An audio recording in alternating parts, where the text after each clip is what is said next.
Welcome back to the Alex Jones Show. I'm David Knight, and y'all hear that Mission Impossible music. I was going to start with some stories about Facebook and what's happening there, because not only are they in big hot water in the UK because of child pornography, child rape videos that they refuse to take down, but of course we've also got the calls from the former FEC member saying that we need to censor political speech. We need to be very careful about who is on Facebook. So they're censoring political speech, but they're not taking down very disturbing images there. I was going to start with that, but let's start, since we heard that Mission Impossible theme song there. You know, there was a story that came out of foreign policy, a very establishment, statist, globalist, CFR type of outlook that they have of the world.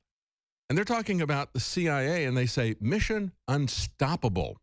Why the CIA is running America's foreign policy. And they said they've been running American foreign policy, and of course, we all happen to notice, actually, especially those of us here at InfoWars who've been talking about this for a long time. They've been running foreign policy since 9/11. You know, we had the coalition of the willing, or as I like to call it, the coalition of the drilling. We had people just hitting the mantra saying, hey, let's forget this. You know, this war is really about the free flow of oil at market prices. And it's like, yeah, okay, let's just call it the coalition of the drilling. We've been fed this kind of stuff before, and it's the CIA that is putting this policy through. It's a perfect headline, why the CIA is running America's foreign policy. One of the things I think is interesting, and something, of course, as we talk about the influence of social media on this last election, a big part of what happened was WikiLeaks, wasn't it? And now we're seeing a big pushback against WikiLeaks. Now, Donald Trump liked what was being put out, and he should have liked what was being put out. There wasn't anything wrong with telling the truth about Hillary's wars, what she knew, why we were going to war in Libya. We saw the emails where they're strategizing inside the State Department, saying, you know, we can't put up with Gaddafi having a metal-backed currency. He's got enough money and he's got enough gold and silver that he's putting together a currency that'll be a regional currency that'll be backed by gold and silver. We can't have that. Can't have him going in competition with the fiat currency central banks of the West. So that's really the types of things that are going on in the backroom negotiations. You need to know that. We tell you that. And you can kind of intuit that. But you need to see the document. So it was very important that WikiLeaks put that stuff out. It's very important that we learned that the people who were hacking the election, who were hacking the Democrat primary, were the DNC officials and people like the mainstream media who were feeding Hillary Clinton questions in advance. It was very important for us to know that. Very important for us to know how they were rigging the election against Bernie Sanders. And so it was very important for us to see what WikiLeaks was putting out there. Nobody has said that WikiLeaks has put out anything false, because they haven't. What they put out was bona fide information.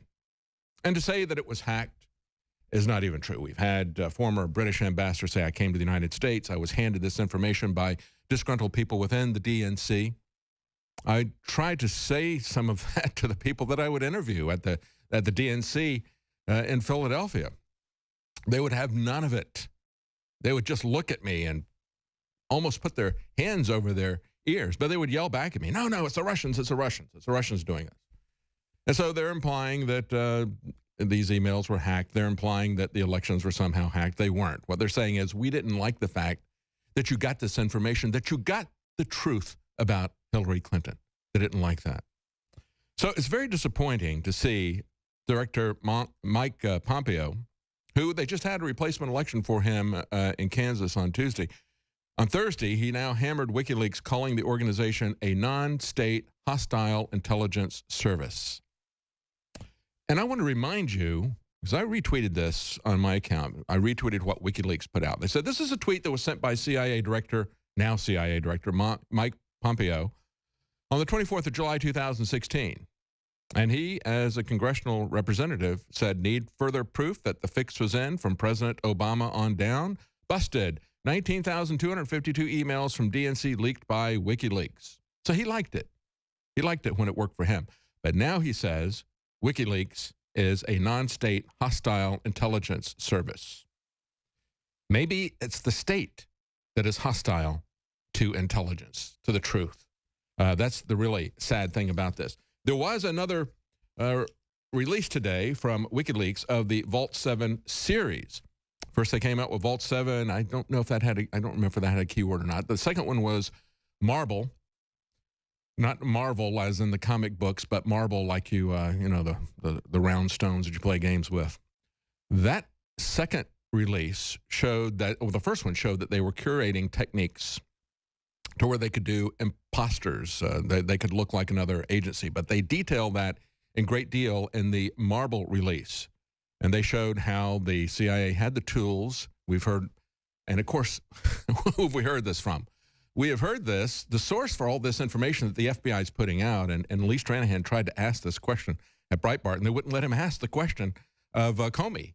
He wanted to say, have you actually seen this stuff? Have you actually done the research? Or are you just taking the word of the people who worked for Hillary Clinton and the DNC on this? And of course, that was the answer. So you ask these rhetorical questions when you're doing these interviews, is like you're doing a cross-examination as an attorney. You don't ask questions you don't already know the answers to. And they knew that the Democrats are pushing this information out there, and Comey is pushing this out there, and he hasn't looked at this information. But what are they telling us are the fingerprints that tell us that this was being done by the Russians. So I said, well, obviously this was done on a Cyrillic keyboard, and it came from this area. Well, we all know this is pretty simple stuff that you can route things around to make it look like it came from anywhere you want it to make look like it came from. And even before this evidence came out from WikiLeaks showing precisely how they make it look like it's done on a foreign keyboard, done by foreign language speakers, we were talking to John McAfee, who said nobody in their right mind would leave their own fingerprints. I mean, if you're a Russian and you're hacking somewhere else, you're gonna put stuff in there to make it look like you're somebody else, like you're the Chinese or you're the Americans, and vice versa. The Americans have the tools to make it look like all this stuff is coming from China or from Russia or from North Korea or from Syria or whatever. They've got a long list of different states that they use as the usual suspects to make it look like it's coming from them. And so we saw that in the second release. Now, what we've seen in the third release that came out today, this one is, they're calling it HIVE. This latest batch of WikiLeaks documents exposes alleged CIA hacking techniques from Vault 7. The details how the agency can monitor its targets through the use of malware, how they can carry out specific tasks on targeted machines. This is a multi-platform malware suite. It has customizable implants for a lot of different operating systems. Here are some of them. Windows, of course. Solaris, MikroTik, which is used in internet routers, Linux platforms, a network video recorder operating system called AV-Tech. They use that for closed-circuit television recordings. They're even able to hide the presence of the malware and have it self-destruct. Of course, you know, Mission Impossible, right? This virus will self-destruct in just a little while, and that's what they do. That's one of the reasons, folks, when we look at this, the first takeaway we should take from this, and we're talking about hacking elections, the first thing we need to make sure we do is keep the computers as far away from the election process and the vote taking and the vote counting as possible. Yeah, we can report this on the internet, but the election machines should not be electronic in any way, shape, or form. And it's not enough to simply say that they're not connected to the internet. And in some cases, they're trying to let people do internet voting. We never can let that happen. Never let that happen. It will be the absolute end of anything that even resembles an election. And it's getting to the point now where they can, they've been able to manipulate elections for a long time, obviously. There is some chance at local elections where they're not interested in it. But if you put it electronically and you have electronic voting machines, they will turn the hacking of our elections by our own government into an enterprise solution. They will extend it down to dog catcher elections. That's where they will go with this stuff if you let them do this. So you have to keep this away. We have to go back to ballots that are paper ballots where we have humans of both parties sitting there watching and monitoring the counting and the custody of this and the transmission of these votes. We absolutely must do this. This explains this very well. They can hide malware. They put it on the HTTPS interface. And of course, that's what you have as kind of the backbone of the internet. They say it utilizes unsuspicious looking cover domains so that you're not going to be aware that they're there. And of course, it has the self-delete function. And that self-delete function we have seen over and over again used on voting machine hacks, where they put something on a little thumb drive, stick the thumb drive in the machine, pull it out, the thing messes around with the vote totals for the day, and then at the end of the day, it deletes itself, so you can't find anything there. We need to wake up to what's going on. And folks, if you think that this is making us safer, you're simply not paying attention. Because one of the key things that WikiLeaks has pointed out is that as they have exposed these different tactics, these viruses, these hacks, techniques that the CIA has done, the exploits, the holes in the security system that they're able to get through, we have the people who have defense contracts who are not the least bit interested in fixing it, like Google. Google is not interested. Others are. Others have corresponded with them. And they said, we're going to release a cross-tabulation and show you the people who are interested in fixing this and the people who absolutely do not want to fix it, because the CIA does not want it fixed. The CIA knew that they had lost their hacking toolkit, and they didn't tell anybody about it. So now you've got all these criminals throughout the world who have access to your banking account if you do it online. They have access to identity theft of yours. They can steal your identity. They can steal your banking accounts. Why? Because the CIA decided that they want to be able to break in and look at anything that you do, and they couldn't care less if you have a criminal who is doing the same thing. So they're going to leave you vulnerable.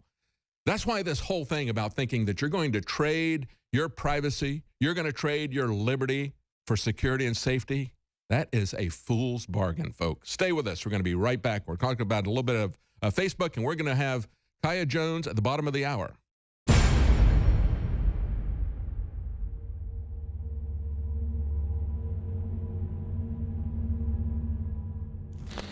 What the aging process is when the cell replicates, we lose a little bit of our telomeres. Telomeres are the little cups on the end of our chromosomes. And when it runs out, you start dying. Secure your DNA force today at InfoWarsLife.com.